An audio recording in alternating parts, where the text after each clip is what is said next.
저는 오늘 이 창세기 12장 1절에서 4절의 말씀을 가지고 복덩이가 된 한 남자 이야기라는 제목으로 함께 은혜를 나누도록 하겠습니다. 지난주에 우리는 대홍수에서 살아남은 사람들이 꼭대기가 어디까지? 하늘까지 닿으려는 그 바벨탑을 쌓으려다가 하나님께 심판받는 이야기를 살펴봤습니다. 하나님은 교만의 탑을 쌓던 사람들을 보기 위해 내려오셔서 어떻게 하셨습니까? 그들의 언어를 혼잡하게 하시고 그들을 온 땅으로 흩으셨어요. 창세기 3장에서 시작된 죄와 그 죄로 인해 하나님에게서 멀어진 문제가 창세기 11장에서 이 11장을 지날 때까지 점점 괜찮아졌다? 아니 더 나빠졌다. 탑을 쌓던 사람들은 하나님으로부터 멀어질 뿐만 아니라 사람들 자기들끼리도 멀어졌습니다. 여러분, 이 관계를 가로막는 이 장벽을 없애려면 어떻게 해야 할까요? 하나님은 지금 이 죄악된 세상에서 어떻게 이 문제를 해결해 나가실까요? 오늘 이 말씀을 통하여서 하나님이 사람들과의 관계를 어떻게 새롭게 하시고 또 구원 계획을 계속해서 이어나가시는지 한번 살펴보도록 하겠습니다. 우리 첫 번째 키워드 큰 목소리로 읽어보도록 하겠습니다. 시작! 여러분, 하나님은 신실하십니까? 아멘. 하나님의 계획이 실패합니까? 아니죠. 하나님은 사람을 포기하지 않고 그리고 우리 인간을 사람을 구원하실 그 계획도 포기하지 않으셨어요. 바꾸시지 않았다라는 거예요. 하나님은 계획대로 아브라함이라는 사람을 선택하시고 특별한 관계를 맺으셨습니다. 오늘 본문에는 아브람이라고 칭하고 있지만 시간이 지나서 하나님께서 이 아브람이라는 이름을 어떻게 바꿔주십니까? 아브라함이라는 이름으로 바꿔주십니다. 성경에서에 나타나는 이 이름들은 다 그 사람의 그리고 그 나라의 그 장소의 정체성을 표현하고 있어요. 그래서 아브람이라는 뜻은 존경받는 아버지라는 뜻입니다. 그리고 아브라함은 열국의 아버지, 즉 모든 나라의 아버지가 된다는 뜻입니다. 그러니까 사람이 에덴 동산과 바벨에서 겪었던 불행, 즉 하나님과 멀어지고 서로 간에 멀어지는 일을 하나님은 아브라함의 후손을 통해서 돌이켜 주시겠다라는 거예요. 다시 받아들이시고 회복시켜 주신다라는 거예요. 그래서 여러 나라의 아버지가 되게끔 만드신다라는 그 구원 계획을 보여주시는 겁니다. 우리 본문 1절에서 4절을 다시 한번 큰 목소리로 읽어보겠습니다. 시작! 여호와께서 아브라함에게 이르시되 너는 너의 고향과 친척과 아버지의 집을 떠나 내가 내게 보여줄 땅으로 가라. 내가 너로 큰 민족을 이루고 내게 복을 주어 내 이름을 창대하게 하리니 너는 복이 될지라. 너를 축복하는 자에게는 내가 복을 내리고 너를 저주하는 자에게는 내가 저주하리니 땅의 모든 족속이 너로 말미암아 복을 얻을 것이라 하신지라. 이에 아브람이 여호와의 말씀을 따라갔고 롯도 그와 함께 갔으며 아브람이 하란을 떠날 때 75세였더라. 지금 본문에 보여지는 하나님의 약속은 지금 전주에 봤던 바벨탑 사건과 상당히 대조되는 모습을 보여주고 있어요. 바벨탑을 쌓던 사람들은 스스로의 이름을 내기를 원했지만 아브라함은 하나님께서 친히 그의 이름을 창대하게 해주겠다라고 약속해주고 있습니다. 바벨의 사람들은 하나님의 심판을 받아서 온 땅으로 흩어졌지만 아브라함은 그들을 통해서 땅의 모든 그들이 아니라 아브라함 그를 통해서 땅의 모든 족속이 복을 얻을 것이라는 하나님의 약속을 받았어요. 여러분, 오늘 본문에서 하나님이 말씀하신, 그러니까 즉 내가라고 표시되어 있는 곳에 한번 동그라미를 쳐봅시다. 내가가 여기 몇 번 등장합니까? 성경책이 다들 왜 내 눈에 안 보이죠? 몇 명 빼고? 네, 여기 잘 보면 제가 다 친절하게 세왔어요. 내가라는 말이 4번 등장합니다. 어떤가요? 하나님께서 얼마나 하나님의 영광과 자기의 구속 계획을 이루시기 위해서 행하시려고 하시는 그 열정이 보입니까? 이 짧은 네 절의 말씀에서 내가. 하나님은 아브라함과의 언약 관계를 통해서 인간 세계의 이 땅에 벌어져 있는 이 비극을 돌이키실 거예요. 하나님은 아브라함에게 세 가지 축복을 약속을 하셨습니다. 무슨 축복을 약속하셨죠? 땅과 후손과 축복. 이 세 가지를 약속을 하셨어요. 첫 번째 약속, 땅의 약속을 우리가 한번 살펴보겠습니다. 1절, 너는 너의 고향과 친척과 아버지의 집을 떠나 내가 내게 보여줄 땅으로 가라. 네. 하나님은 아브라함에게 새로운 땅을 약속하시면서 지금 아브라함이 있는 그곳을 떠나라고 얘기하십니다. 아브라함은 그 명령에 순종해서 하란을 떠나 약속의 땅 가나안으로 갔어요. 아브라함의 순종은 하나님의 약속을 믿었다라는 증거가 되었습니다. 그리고 두 번째는 무엇이죠? 약속된 후손입니다. 내가 너로 큰 민족을 이루고 내가 내게 복을 주어 내 이름을 창대하게 하리니 너는 복이 될지라. 하나님은 아브라함으로 하여금 큰 민족을 이루겠다라고 지금 약속을 하고 있습니다. 이 약속은 여자의 후손이 뱀의 머리를 부실 것을, 뱀을 정벌할 것을, 죄를 정벌할 것을 말씀하신 그 말씀의 연장선상에 있는 거예요. 중요한 시점마다 하나님은 아브라함에게 자손에 대해서 계속해서 언급을 하십니다. 이 약속은 아브라함 이야기에서 아주 중요한 관심사가 돼요. 왜냐하면 아브라함이 지금 자녀가 있습니까? 없습니까? 자녀가 없어요. 아브라함이 하나님의 말씀을 쫓아서 하란을 떠날 때가 무려 75세예요. 지금 75살이 됐는데도 아직도 자녀가 없어요. 자, 이건 조금 이따가 좀 더 살펴보기로 하고, 세 번째, 약속된 축복이에요. 너를 축복하는 자에게는 내가 복을 내리고 너를 저주하는 자에게는 내가 저주하리니 땅의 모든 족속이 너로 말미암아 복을 얻을 것이라 하신지라. 마지막으로 하나님은 아브라함과 그의 후손을 통해서 땅의 모든 족속을 축복하겠다라고 약속을 하셨습니다. 이것은 장차 역사의 토대가 되는 핵심 구절이에요. 하나님의 계획은 단지 몇 명만이 아니라 모든 족속을 구원하시는 그 큰 계획을 가지고 있다는 겁니다. 하나님은 온 열방을 위한 언약의 하나님이 되시기를 원하시는 거예요.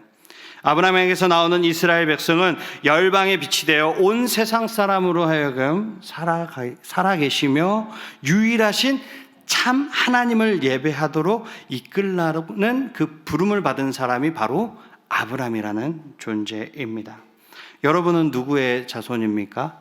여러분은 누구 자식이에요? 네, 물론 육신의 부모님의 자식입니다. 하지만 영적으로는 누구의 자손이에요? 아브라함의 자손이라는 거예요. 하나님의 자손입니다.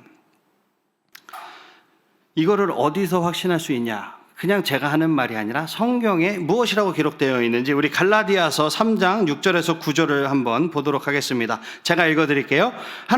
아브라함이 하나님을 믿음에 그것을 그에게 의로 정하셨다 함과 같으니라. 그런즉 믿음으로 말미암은 자들은 아브라함의 자손인 줄 알지어다. 또 하나님이 이방을 믿음으로 말미암아 의로 정하실 것을 성경이 미리 알고 먼저 아브라함에게 복음을 전하되 모든 이방인이 너로 말미암아 복을 받으리라 하였느니라. 그러므로 믿음으로 말미암은 자는 믿음이 있는 아브라함과 함께 복을 받느니라. 아멘. 여러분들은 아브라함의 자손으로 하나님의 약속의 상속자가 되었다라는 것을 믿으시기를 주님의 이름으로 축복합니다.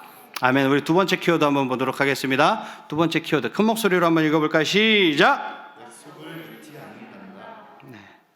하나님께서 약속을 잊어버리실까요? 잊지 않으실까요? 잊지 않으시죠. 때로는 눈에 보이는 증거가 하나님의 약속과 정반대로 보여질 때가 많이 있어요. 하나님의 멋진 약속에도 불구하고 아브라함과 사레는 자식이 없었어요. 그리고 너무 나이가 많았죠. 그래서 아브라함은 하나님의 약속에 의구심을 품게 됩니다. 급기야 자기 힘으로 해결해 보려고 하죠. 자신이 처한 현실을 하나님께 기쁨에 드리고 싶었는지는 솔직히 잘 모르겠습니다. 그래서 하나님이 나에게 큰 민족을 이루겠다라고 약속을 해주셨는데 아직도 나한테는 자식이 없단 말이야. 그러면은 내 종 엘리에셀, 내 종이 내 뒤를 잇겠구나라고 생각을 했을 수도 있습니다. 그 내용이 창세기 15장 1절에서 3절에 나옵니다. 우리 큰 목소리로 한번 읽어볼게요. 시작!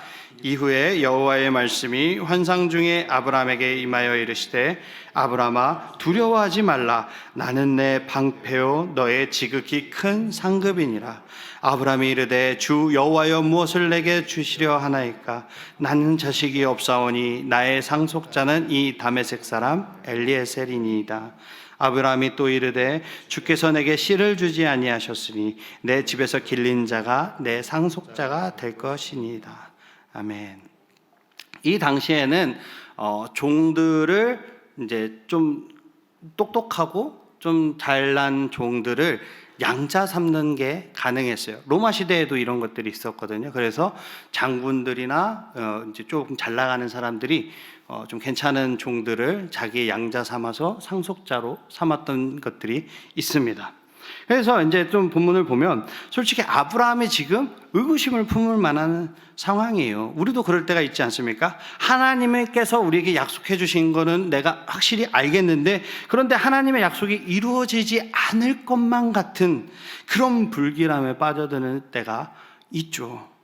그러나 아브라함이 이 의심하는 와중에서 하나님께서 아브라함에게 친히 찾아오셨습니다. 지난 약속들을 재확인하고 새로운 약속까지 더해 주십니다. 그제야 아브라함은 하나님을 믿습니다. 자, 4절에서 6절도 한번 보겠습니다. 여호와의 말씀이 그에게 임하여 이르시되 그 사람이 내 상속자가 아니라 내 몸에서 날 자가 내 상속자가 되리라 하시고 그를 이끌고 밖으로 나가 이르시되 하늘을 우러러 무뼈를 셀 수 있나 보라. 또 그에게 이르시되 내 자손이 이와 같으니라. 아브라함이 여호와를 믿으니 여호와께서 이 의를 그의 의로 여기시고. 아멘. 하나님은 아브라함에게 친아들을 주시겠다라고 확실하게 다시 한번 약속을 주십니다. 실제로 하나님은 아브라함에게 하늘의 무별만큼이나 많은 후손을 주셨어요. 하나님은 아브라함에게 뿐만 아니라 이삭에게도 야곱에게도 거듭 약속하시면서 끝내 이 약속을 성취해 나가십니다. 아브라함 후손 모세의 말을 한번 볼까요? 신명기 1장 10절입니다. 너희의 하나님 여호와께서 너희를 번성하게 하셨으므로 너희가 오늘날 하늘에 별같이 많거니와. 맞습니까? 자, 좀 더 넘어가서 10장 22절도 한번 보도록 하겠습니다. 10장 22절 우리 다 같이 읽어보겠습니다. 시작. 애굽에 내려간 내 조상들이 결국 70인이었으나 이제는 내 하나님 여호와께서 너를 하늘의 별같이 많게 하셨느니라. 아멘. 출애굽 당시에 남자 장정만 대략 60만 명으로 추산합니다. 그러면은 4인 가족 계산하면 몇 명이죠? 6, 4, 24, 240만 명입니다. 네. 근데 그 당시에 4인 가족일까요? 아무래도 대가족이겠죠. 네. 엄청난 하나님의 이 약속이 이루어지는 것을 우리가 볼 수 있습니다. 아까 읽은 갈라디아서에서도 하나님이 아브라함의 후손을 하늘의 별처럼 많게 하신다는 이 약속을 어떻게 성취해 나가시는지 잘 보여주고 있습니다. 아브라함의 후손이 되는 것은 이 인간 안에 담겨져 있는 이 신체, 뭐라 그러죠? DNA. 이 DNA 문제가 아니라 예수 그리스도를 믿는 믿음의 문제임을 성경은 분명하게 밝히고 있는 것입니다. 아브라함의 믿음을 가진 자만이 아브라함의 후손이며 장차 천국에서 각 나라와 족속과 백성과 방언에서 나오는 모든 아무도 능히 셀 수 없는 큰 무리가 되는 것입니다. 이후에 15장 7절에서 21절을 보면 하나님이 아브라함을 깊이 잠들게 하십니다. 깊이 잠들게 하시고 언약식을 통해서 아브라함과 하나님 자신의 약속이라는 것으로 하나로 둘을 묶으셨어요. 하나님은 아브라함에게 새를 제외한 암소와 암염소와 순양을 반으로 쪼개어 놓으라고 명령하셨습니다.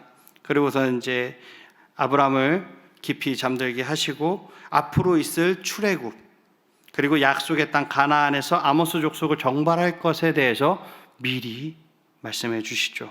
그리고 나서 여호와의 임재가 연기나는 화로와 타는 횃불로 나타나서 쪼개진 그 고기들 사이로 지나갑니다. 여러분, 약속이라는 것은 어떻게 하는 것입니까? 나 혼자 하는 것이 약속인가요? 아니죠. 약속이라는 것은 나와 상대방이 함께하는 쌍방간에 하는 것입니다. 그러니까 예를 들어서 또 앞에 후리가 있으니까 후리랑 저랑 약속을 하는 거지, 제가 혼자서 약속을 하고 후리한테 약속 지켜 안 지켜 이렇게 하면 안 된다라는 거죠. 그죠? 서로가 하는 것이 약속이에요. 그래서 고대 시대에는 이 쪼개진 짐승들 사이로 지나가면 약속이 체결된 거예요. 그러니까 이 아까 성경에 나와 있는 대로 이 쪼개진 고기들 사이로 저도 지나가야 되는 거고 후리도 지나가야 약속이 성립이 되는 거예요. 근데 지금 어떻게 합니까? 아브라함은 잠들어 있고 하나님만 지나가요. 여기서 우리는 하나님의 엄청난 은혜를 볼 수 있는 거예요. 이 당시에 이 약속을 지키지 못하면 어떻게 되느냐면 이 쪼개져 있는 이 고기들처럼 내가 쪼개져야 되는 거예요. 이 죄를 내가 받아들여야 되는 거예요. 내가 감당해야 되는 거예요. 근데 인간인 우리는 하나님과의 약속에서 지킬 수 있어요, 없어요? 인간은 약속이라는 것을 지킬 수가 없어요. 지금 한 것도 내일 되면은 무너지고 말죠. 그래서 우리는 매일 작심삼일, 여러분 작심삼일이라도 하죠?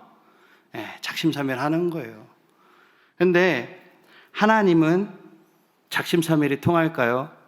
하나님은 하나님의 영원하심이, 하나님의 신실하심이 변함이 있으십니까? 없으신다는 거예요. 그러면은 이 말은 즉슨 하나님께서 무조건 그 약속을 이루실 거라는 겁니다.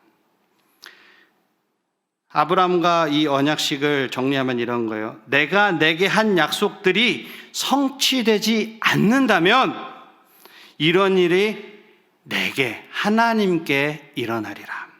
만일 내가 언약을 완전하게 이행하지 않는다면 하나님이 내가 이처럼 쪼개지리라. 그런데 이 언약은 언제 어떻게 성취가 됩니까? 바로 십자가에서 이 언약이 정확하게 성취가 되는 거예요. 말씀을 정리하겠습니다. 하나님은 아브라함을 부르신 하나님께서 이 아브라함을 부르신 이 이야기는 여러모로 예수님을 예표하고 있는 이야기입니다. 하나님이 아브라함에게 말씀하셨어요. 내가 이 땅을 내 자손들에게 주리라. 여기서 자손은 집단이라는 의미일 수도 있고 한 사람일 수도 있습니다. 사실 아브라함의 많은 후손은 이삭이라는 한 명의 약속된 아들로부터 복을 받았다라고 할 수 있죠. 갈라디아서를 보면 바울은 오직 한 사람에게 주목을 하고 있습니다. 바울은 하나님의 약속을 가리키는 것을 자손들이 아닌 오직 한 사람이며 궁극적으로 예수 그리스도가 그 한 사람이라고 말하고 있어요. 그러나 바로 그 한 사람, 예수 그리스도에게 속한 모든 사람들이 아브라함의 자손이요 약속대로 유업을 이을 자로 불리게 된다라는 것입니다. 하나님은 아브라함의 믿음을 아브라함의 의로 여겨주셨어요. 바울도 아브라함의 믿음을 구원받게 하는 믿음의 모델로 지목했습니다. 그러나 성경은 우리가 율법을 지키는 것으로 의롭다함을 받지 못한다라고 말합니다. 또한 하나님의 율법을 어기는 자는 저주를 받는다라고 했어요. 결국 우리 모두는 율법에 대해서 범법자, 범죄한 자예요. 그러나 복된 소식, 예수 그리스도께서 십자가에서 우리를 위해 저주가 되셨다라는 것입니다. 칭의는 그 예수 그리스도를 믿는 오직 그 믿음에서 나오는 줄 믿습니다. 아브라함의 경우와 마찬가지로 하나님이 자신의 의를 우리의 계좌에다가 커져 넣어주신 것입니다. 아무 공로 없고 아무것도 한 것이 없는 우리에게 다이렉트로 쏴주신 것이 하나님의 은혜입니다. 사랑하는 청소년부 친구들, 오늘날 우리도 이러한 하나님의 약속을 신뢰하라고 부르심을 받았습니다. 예수님께서 2000년 전에 십자가에 죽으심으로 여러분들에게 천국으로 갈 수 있는 직행 티켓이 끊어진 거예요. 아브라함에게 하신 약속이 저와 여러분들에게 오늘도 여전히 동일하게 이루어지고 있음을 믿으시기를 주님의 이름으로 축복합니다. 한 주간도 이 말씀 붙들고 아브라함의 축복을 온 세상에 전하는 하늘사랑의 교회 모든 청소년부 친구들이 되시기를 주님의 이름으로 축복합니다. 아멘.